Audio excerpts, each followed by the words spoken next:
کسی کی بے عزتی کر کے فخر محسوس کرنے والا وہی ہوتا ہے جس کی اپنی کوئی قدر نہیں ہوتی، اور ایسا انسان کبھی خوش بھی نہیں رہتا۔ زندگی کے لیے سب سے انمول شے سانس، مگر کیا ستم ہے کہ ہم جتنی سانسیں لیتے ہیں زندگی اتنی ہی کم ہو جاتی ہے۔ انسان کسی سے محبت کرے تو دل میں، نفرت کرے تو دماغ میں رکھتا ہے، دونوں صورتوں میں نقصان اٹھاتا ہے۔ کسی ایک انسان کو دل میں رکھ لینے سے بوجہ دنیا دماغ ملامت کرتا رہتا ہے، اور دماغ میں ہو تو بوجہ بدلہ لینا دل ملامت کرتا رہتا ہے۔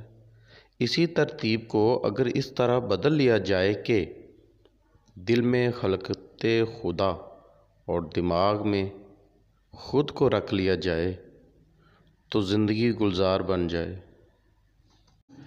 میں گمان کرتا ہوں کہ بارہا سوچ کر کیے گئے کام کے بارے میں پچھتانا جرم ہے۔